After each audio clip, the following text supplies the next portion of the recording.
In this higher outdoor PCB, when I supply electricity, the indoor display turns on, and it's currently operating at 16 degrees. The outdoor unit has also turned on, and the LED is now lit. We will carefully observe to see what fault is occurring here, and if we look, we can see that the indoor and outdoor units are communicating properly. The LED indicator on the indoor unit is blinking, which means that there is proper communication between the indoor and outdoor units. Similarly, the fan motor is working properly as well, and I have already connected the compressor here. An analyzer is also connected, so we need to carefully observe what fault occurs in this system. As you can see, nothing seems to have gone wrong yet, but a little while ago, the LED suddenly stopped working. However, when I was testing it earlier, the compressor was starting up, but we'll try once again.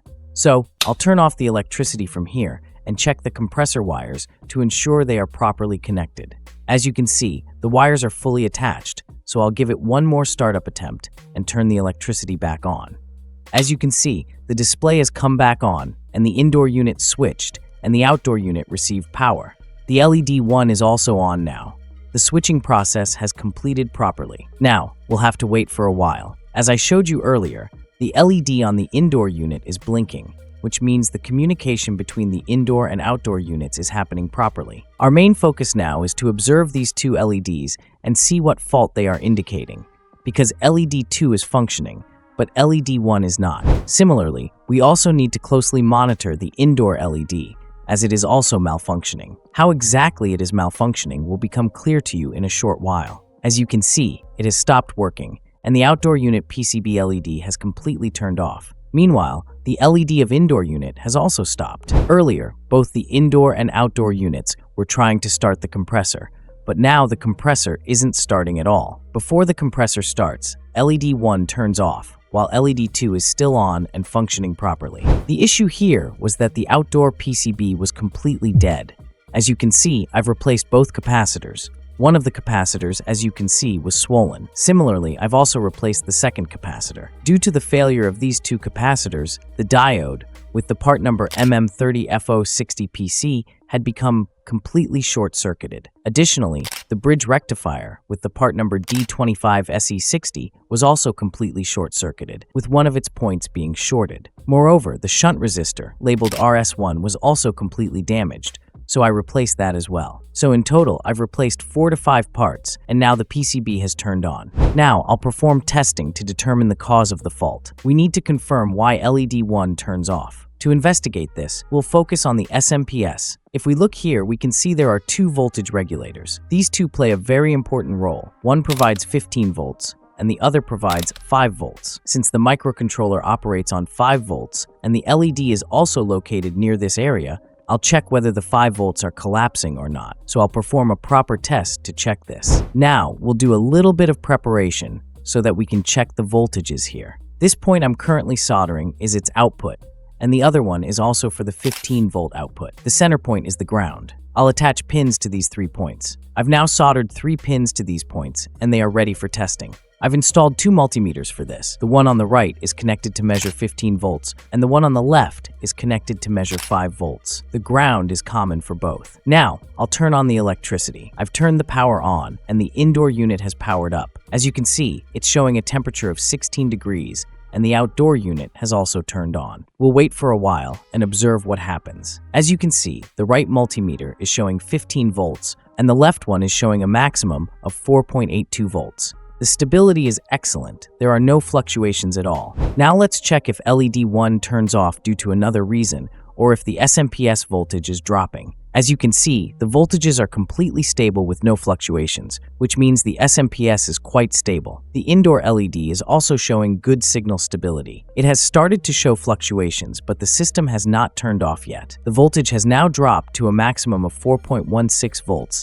and is slowly decreasing, fluctuating around 4.1 volts around this moment, meaning that the 5 volts are not stable. The LED has also started to fluctuate while the 15-volt output remains stable. This is why the entire system shuts down. Now I'll explain the reason behind the 5-volt drop and how the PCB shuts down after this drop. So I'll turn the power back on for the system. The power is on, and as you can see, the system has powered up. It's showing 16 degrees at the moment, and the outdoor unit has also turned on. Let's check the temperature of the voltage regulator now. As you can see, it's at a maximum of 37 degrees at the moment. We'll also check the capacitor connected to it, and it's showing 36 degrees right now. I'll closely monitor the indoor LED. As soon as it drops, we'll know that the outdoor PCB has shut down. The LED is currently reversed, and now, as you can see, it has turned off. The LED has turned off, and the PCB has also shut down. Now we need to immediately check the temperature. And now the capacitor is at 38 degrees, while the temperature of voltage regulator is reaching 55-57. Now, I hold the value of temperature. After holding it, it's showing around 73 degrees. It's getting extremely hot, and I confirmed this by touching it. This is causing the problem,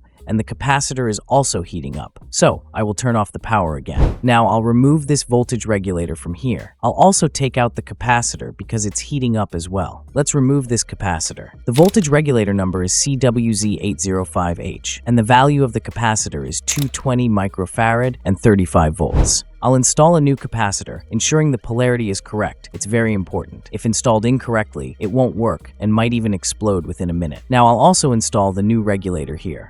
I've done the soldering, and I'll reconnect the compressor wire for testing. The compressor wire is connected, and I've turned the power on. The switching has occurred, and the outdoor unit has switched on as well. As you can see, the communication is happening. Now, we'll keep an eye on the analyzer to see what it does. See, it has shut off even quicker than before. We'll need to investigate this issue further. I've tested this side of the SMPS, where there's no issue, so the problem is on the other side. If you look here, there's an operational amplifier. The two resistors here, R61 and R62, have blown. I'll go ahead and replace both of them. Similarly, I'll show you the capacitor C21. For this, I'll use the multimeter, which I've set to continuity mode. The multimeter is continuously showing a short circuit here. To determine what is short-circuited, I'll first remove this capacitor. I'll also remove resistor R61. Now I'll remove resistor R62 as well. I'll check the capacitor again.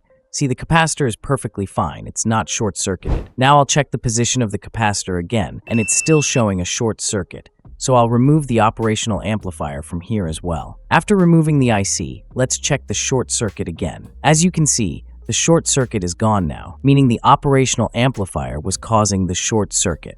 The original number for this operational amplifier is 2772Q. Now we'll replace it with another operational amplifier, 2302. I'll prepare it for installation.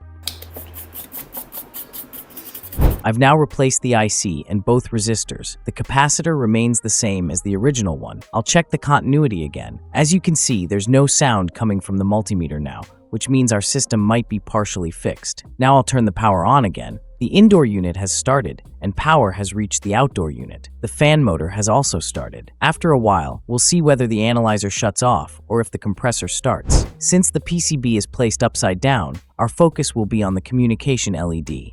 If the LED stays on and the compressor starts, it means the system is fully repaired. See, the compressor has started, and our system has stabilized. As you can see, the compressor is running perfectly, and the analyzer is working flawlessly.